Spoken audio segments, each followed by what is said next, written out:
Boa tarde, muito obrigada a todas. Obrigada a Malu e aos membros da pesquisa pelo convite. É um prazer, e principalmente um grande prazer estar nessa mesa. Já aprendi muito até agora e acho que, de certa forma, a Leda traz com muita clareza e riqueza um conjunto de conceitos que são muito importantes de serem mobilizados na compreensão desses processos, né? Quando a Malu me fez o convite, eu pensei, então, em apresentar e fazer um esforço, de certa forma, de produzir uma síntese sobre uma pesquisa que eu venho desenvolvendo, né? Com, na verdade, um questionamento. O que acontece quando as empreiteiras tornam-se incorporadoras? E eu vou explicar um pouco mais de onde é que vem essa questão. Pode passar. Essa apresentação, na verdade, é um pouco de uma pesquisa em curso e discussão, e que tem grande relevância nesse processo a orientação de mestrados, e aqui destaco o trabalho da Cristina, que está muito presente aqui, que é uma mestranda da FAO, que está falando muito está falando exatamente do que eu vou tentar apresentar, né? E de trabalhos de iniciação científica, e são desdobramento de uma outra pesquisa, né, onde participam vários alunos aqui da FAO, onde eu tentei aproximar o tema da incorporação imobiliária, esse processo de transformação, como é que a produção imobiliária muda. Para mim, não tenho a pretensão de entender a financiarização, mas tenho a intenção, ou pelo menos de avançar, sobre o que significa a financiarização na produção do espaço. Acho que essa é uma reflexão importante aqui para casa, e tentando avançar nisso, como é que ela começa a moldar de formas, como é que ela se apropria desse território e, ao mesmo tempo, impõe novas dinâmicas a esse território, apareceu muito fortemente, pode passar, algo que era a atuação das empreiteiras na produção do espaço da metrópole, né? Uma intensificação da atuação desses agentes como incorporadoras, portanto, um deslocamento. E, dentro desse movimento, chamava a atenção um processo geral que tomava força na ação desses agentes, que é uma crescente aproximação da infraestrutura e da produção imobiliária, né? E um pouco desmistificar e tentar compreender o que significa esse movimento de aproximação de infraestrutura imobiliária. Pode passar. Nesse sentido, a ideia da apresentação, estou aqui com alguma dificuldade, foi um pouco tentar unificar esse conjunto de discussões, organizando a apresentação em 4 partes, né? Na primeira, eu tento justamente recuperar algumas categorias, né? Pela composição da mesa, eu já imaginava a riqueza de conceitos que a gente teria até o momento, então eu me concentro em conceitos mais específicos. Então, quais são os desafios teóricos para compreender o que se passa com a produção imobiliária e infraestrutura nesse movimento de transição de um domínio industrial para um domínio financeiro, né? E coloco a hipótese e depois tento fazer aproximações concretas sobre essa produção do espaço a partir das empreiteiras, inicialmente vendo um processo geral de como elas passam a produzir no espaço, no contexto do Brasil e também da região metropolitana de São Paulo, e depois, de certa forma, eu vou, por aproximação sucessiva, entro num caso mais específico, que é a atuação da Odebrecht na operação urbana consorciada Água Espraiada, e, de certa forma, até convergindo com o título da mesa, né, financiarização, produção do espaço e operações urbanas, para depois um pouco tentar fazer uma síntese, menos com conclusões e mais com indagações, que são questões que atualmente me preocupam e acho que são questões relevantes, né, para a gente problematizar e até para colocá-las para o debate. Tá? Uma questão que, para mim, é muito cara é que a discussão da infraestrutura e da produção imobiliária, elas aparecem muito juntas quando se estudam projetos urbanos. Mas, quando se estuda projetos urbanos, de uma maneira geral, há uma ênfase na discussão do desenho político, enquanto político, pouco se aproximando das questões mais concretas da produção, né, tanto do imobiliário como da infraestrutura. Então, a ênfase da pesquisa é entrar por esse processo de aproximação, né, pelas transformações que vão acontecer nos dois setores. Pode passar. Então, de certa forma, quando a gente vai tentar se aproximar da bibliografia, a construção, ela foi historicamente dividida em dois setores, né? O de construção civil, de obras públicas, e o de imobiliário, de edificações. Essa separação, de certa forma, na verdade, no espaço, ela nunca existiu, digamos assim, ela é uma separação artificial, pelas próprias questões que a Leda coloca, né? A terra, ela tem o seu preço é determinado por essa capitalização, então todo investimento em infraestrutura tem uma incidência, isso não é novo, isso sempre existiu. Mas dentro dessa lógica industrial, como eram dois segmentos muito separados, a gente entendia isso sempre nesse viés mais fragmentado. E aí é curioso perceber que a gente tem claramente essas duas figuras. A empreiteira, que desenvolve seu processo de acumulação pela forma da empreitada, né, que seria uma obra contratada por preço fixo, que também hoje é bastante questionável, a gente vai um pouco discutir, e a incorporadora, a gente já deu um passo, a gente não está falando mais só de construção, porque o ganho não é só com a construção, não é só com a exploração do trabalho, a incorporação ela já tem esse papel de organização de um conjunto de agentes e, portanto, buscar ganhos oriundos dessa renda, tensionando, então, com o proprietário da terra, né? E isso no Brasil é evidente quando a gente tem um avanço das relações capitalistas, mais claramente em 1964, com o sistema de financeiro habitacional, mas já existindo anteriormente, né? E a gente, então, tem essas duas atividades, entendendo normalmente e conduzindo estudos de uma forma separada. E aí a questão que é colocada, pode passar, é o que acontece, então, nesse contexto de domínio das finanças. Pode passar. Que já foi tão explorado, né? A nossa hipótese, então, é que a gente vivencia na produção das cidades hoje um processo cada vez mais forte, né? Na minha perspectiva, sempre estiveram relacionados, mas é um processo mais forte na produção e numa potencialização dessa relação em termos de acumulação de capital, né? E elas se relacionam com aquilo que a Leda colocava, com formas de reprodução do capital mais flexíveis, um domínio dos processos de centralização sobre os processos de concentração.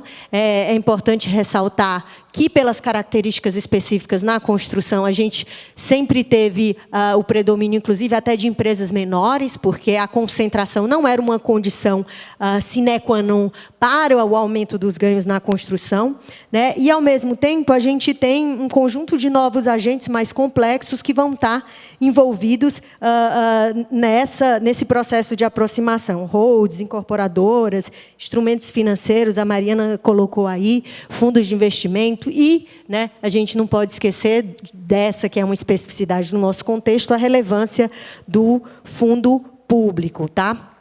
E aí, eu acho que a gente vem estudando bastante a questão das transformações no imobiliário e, para mim, e acho que por uma deficiência, pouco entendendo o que estava acontecendo em termos das transformações na produção de infraestruturas. Então, de certa forma, vem uma necessidade de entender as transformações no âmbito do Estado, das empresas e das articulações com as finanças nos dois setores. O que eu acho importante destacar é que, no caso das infraestruturas, cada vez mais elas deixam de ser uma coisa pública. Então, cada vez mais o que a gente visualizava na produção da infraestrutura era o ganho com a exploração do trabalho, era o ganho com a construção em si.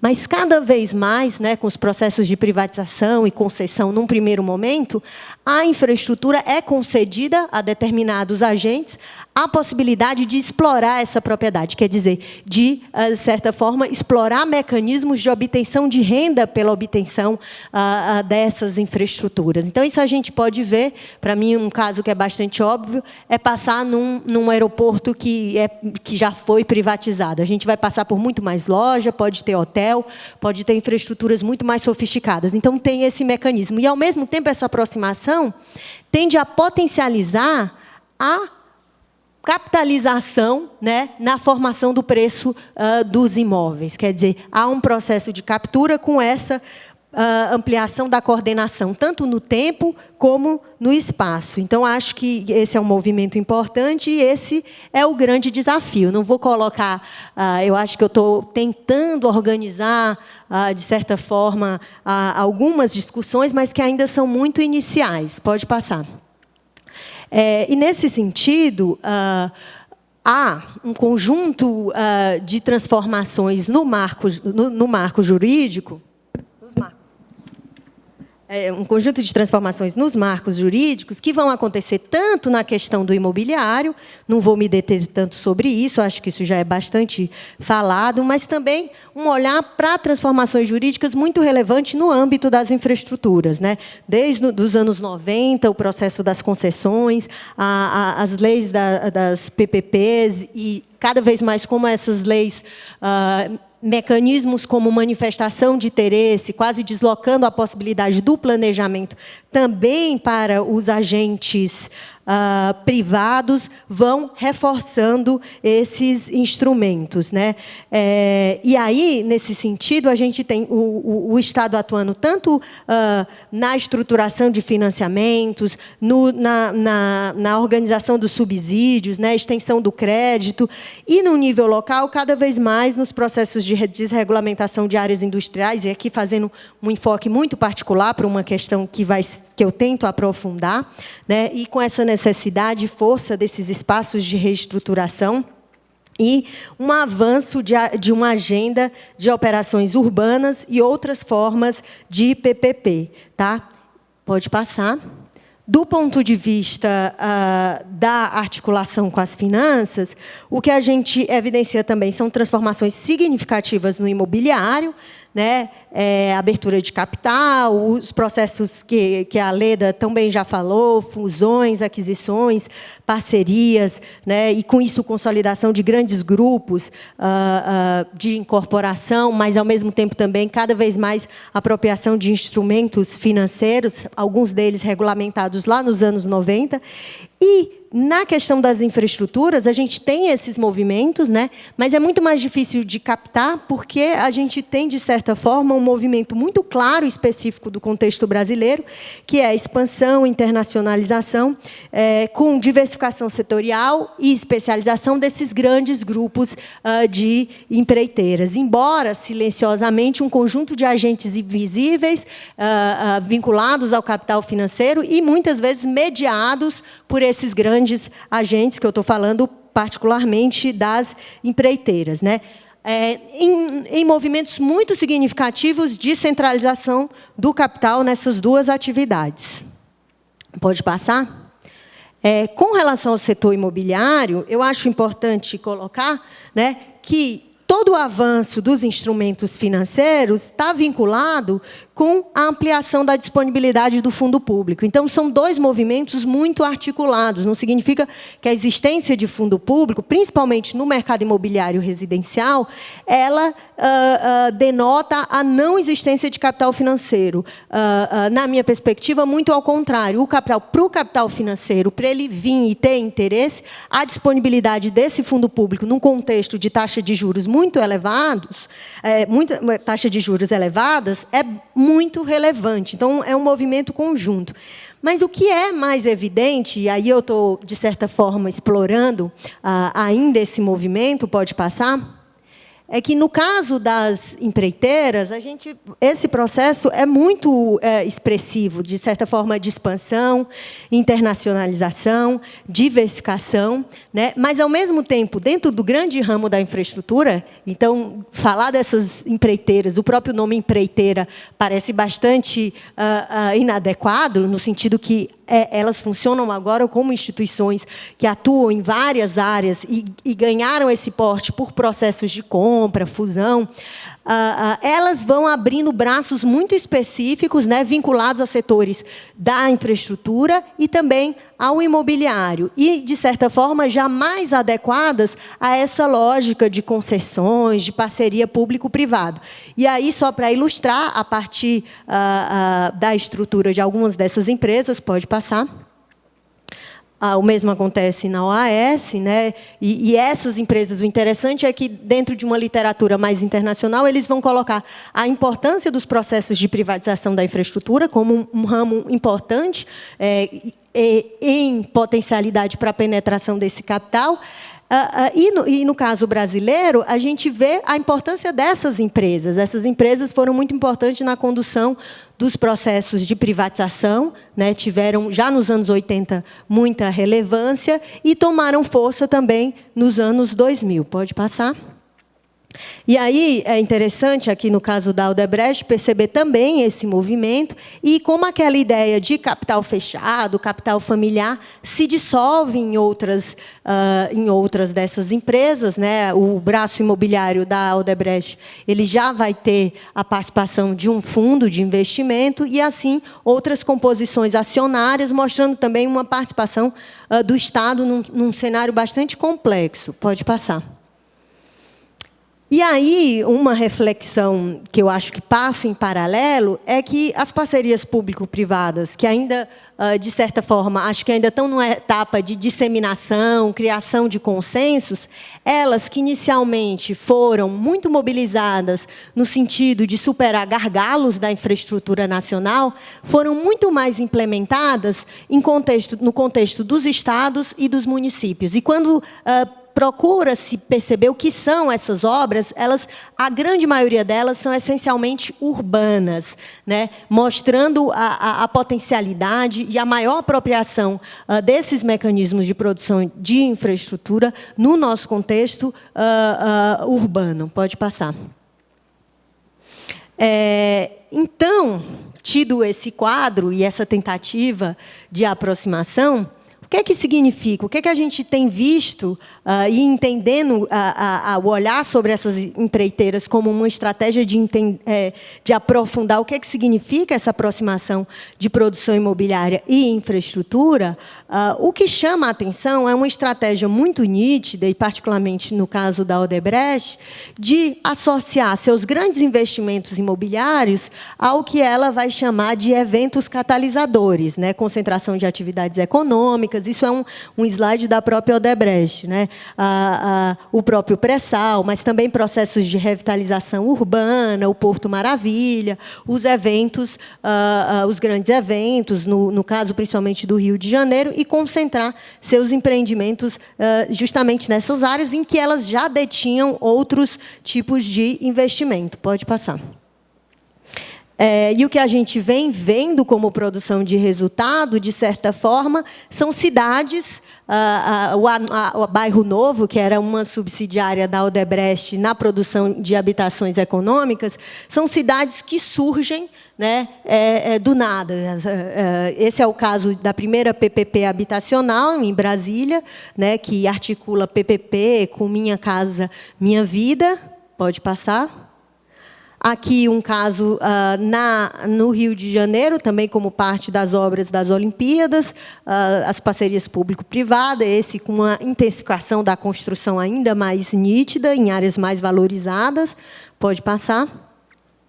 E nos interessou particularmente colocar um foco sobre a produção dessas empreiteiras na cidade de São Paulo. Aqui a gente tem a produção da Odebrecht, da Camargo Corrêa, OAS, Queiroz Galvão, e em amarelo é tudo que está na base de dados da Embraesp, de 85 a 2005, né? E o vermelho são esses últimos anos, de 2007 até 2013, portanto, até antes da delimitação desses instrumentos urbanísticos que aparecem aí no mapa e desses zoneamentos. Então, o que é interessante esse mapa nos coloca é que, sim, é evidente essa intensificação, e ainda que seja muito exploratório, mas é interessante perceber como essas empresas, de certa forma, já percebem a relevância de se colocarem perto das infraestruturas mais relevantes de mobilidade. Isso é mais forte no contexto atual do imobiliário, a capacidade de capitalização, quer dizer, elevação dos preços dos imóveis por essa relação com grandes infraestruturas, numa cidade em que essas infraestruturas não são disseminadas, a cidade é muito pouco homogênea, né? E aí eu circulo para tentar fazer essa segunda aproximação, o que é uma concentração de investimentos, particularmente da Odebrecht, na operação urbana consociada Água Espraiada, que já foi aqui muito falada. Então, eu acho que eu coloco apenas uma contribuição, pode passar. No seguinte sentido, para mim, a atuação desses agentes, e aí eu utilizei essas grandes empreiteiras como representativo desse processo particular de centralização do capital e de transformação da racionalidade das infraestruturas, a ação dessas empreiteiras, ao mesmo tempo que são relevantes na expansão e na consolidação e fortalecimento desse instrumento, que a Mariana também coloca as suas contradições, elas, por outro lado, vão mostrar os limites desse instrumento, quer dizer, vão chamar por uma renovação, novas inovações, sem perder o sentido e as contradições tão bem colocadas pela Mariana. Então, nesse sentido, o espaço da Operação Água Espraiada oferece condições particulares, lá se encontram grandes glebas e desocupação do tecido industrial, mas também produção de espaços desocupados pelo próprio Estado, como a Mariana bem coloca, né? O discurso é quase um discurso de convergência, governos municipais e iniciativa privada podem melhorar o que havia sido a Operação Urbana Faria Lima, quer dizer, foi um sucesso econômico, mas não tinha qualidade urbana. E a gente pode prover qualidade urbana, sendo bastante questionável, né? A atuação, o que a gente vai visualizar nessas operações são de agentes ainda mais capitalizados, né? Quase com a criação de um espaço de monopólios, não são todos que vão atuar, para a obtenção de ganhos, né? Fica evidente que vários não vão poder nem ficar nesse espaço. Ao mesmo tempo, esse redimensionamento, o alcance desse outro patamar de investimento, coloca uma maior capacidade de arrecadação, o que amplia o escopo das obras, né? O que a gente vai evidenciar são empreendimentos como o processo de urbanização, e eu vou ilustrar um pouco isso, né? E a produção de infraestrutura e imobiliário como a apropriação de um único agente. Pode passar, que eu vou falar um pouquinho disso com as imagens. Então, um pouco para ver essas duas operações e como a gente tem uma ampliação do porte dos empreendimentos, se a gente analisa as duas operações, o mapa também produzido no âmbito do mestrado, da Cristina, pode passar. E esse outro mapeamento, o que vai mostrar é que as maiores adesões, quer dizer, a maior compra de CEPAC vai se dar justamente pelas grandes incorporadoras que têm capital aberto e pelas empreiteiras, e aquilo que eu falava, com a participação de fundos de investimento também, e outros elementos, né, e vão permitir, né, o Edu bem mostrou do sucesso de arrecadação dessa operação, e vão permitir obras numa escala muito mais ampliado, que vai, inclusive, interessar as grandes empreiteiras. Houve modificações, não vou comentar, a gente tratava de túneis, houve alterações do escopo, mas, na produção das infraestruturas, as grandes empreiteiras, elas participaram efetivamente nessa produção. Pode passar.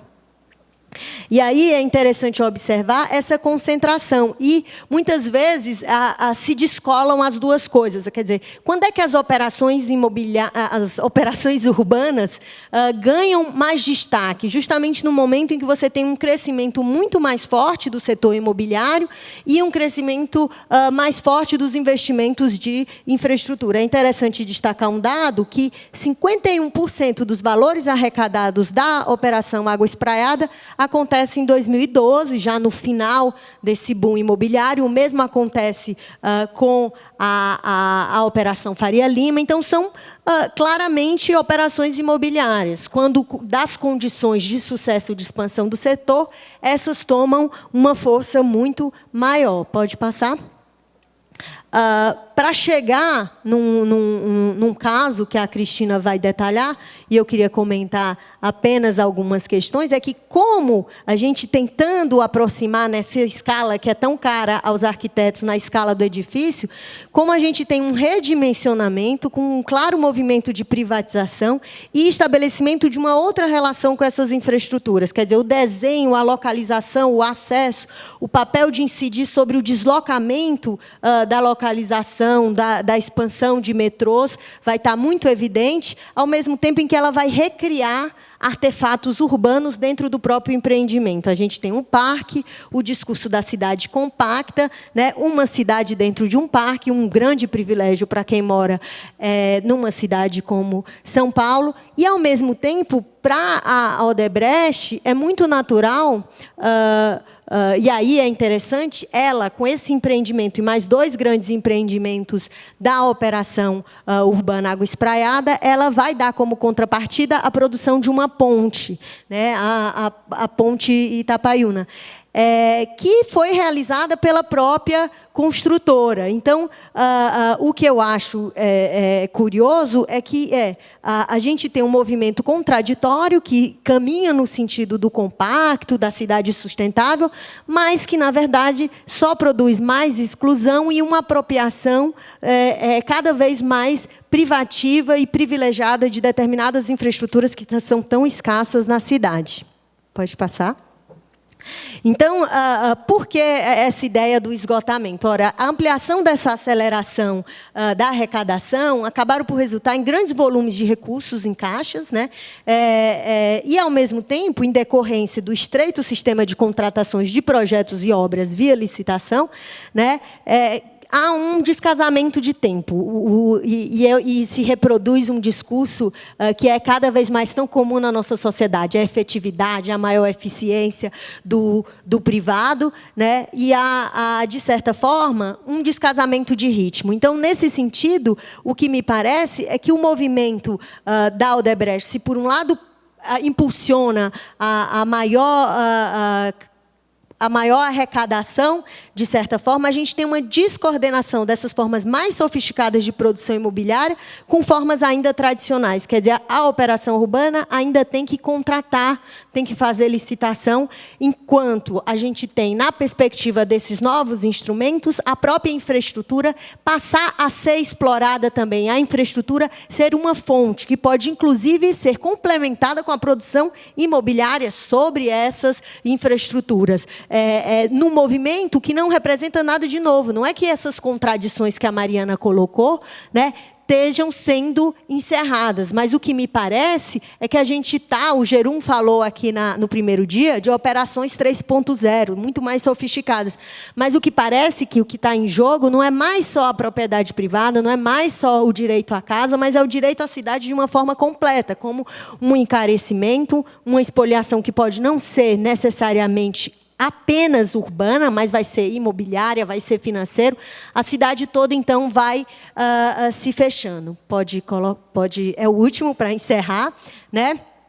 Então, eu acho que cada vez mais eu fico convencida que há uma necessidade importante de entender essa financiarização do ambiente construído, né, dentro desse movimento de liberalização da produção das infraestruturas, mas sem esquecer das especificidades do mercado de infraestrutura no Brasil, o domínio dessas grandes empreiteiras. Não se pode dizer que elas não tenham avançado no sentido desses laços, mas, em certa medida, ela impedia o avanço de outros agentes, né? Mas, ao mesmo tempo, olhar para as especificidades da urbanização do Brasil, né? O que significa essa maior coordenação entre infraestrutura e imobiliária? Do ponto de vista que a gente percebe nas cidades, é maior fragmentação e diferenciação. A gente vem consolidando nesses espaços áreas de primeiro mundo com infraestruturas super sofisticadas, sem superação das históricas desigualdades. Quer dizer que essa cidade compacta é um horizonte para todos, né? Com a Lava Jato e a crise, eu acho que esses grandes projetos que eram colocados como a grande potência e grande, inclusive, alavanca para a ampliação da acumulação dessas empresas, se mostra como entrave, e a gente tem cada vez mais a venda dos ativos dessas empresas para grupos de grande relevância internacional. Acompanhando recentemente, eu acho que tem um caso da Brookfield e da Vinci, que são empresas que já investem no imobiliário e passam a investir também na infraestrutura. E a pergunta que fica é, novos agentes significa novas estratégias? A gente tem agora fortemente uma nova agenda de regulação com maior segurança para o capital financeiro? Esse movimento geral, e eu acho que essa reflexão que fica principalmente aqui para nós muito cara, essa possibilidade da arquitetura resolver essa aproximação muito lógica de adensamento de áreas bem mais infraestruturadas e do ponto de vista da técnica e da racionalidade seria uma opção muito interessante para todos os seus moradores, né? O que vai significar esse movimento? A gente está resolvendo essa questão técnica ou está impondo novas desigualdades e novos processos de exclusão? É uma dúvida que eu tenho e que eu quero dar continuidade a essas questões e a essas pesquisas. Muito obrigada.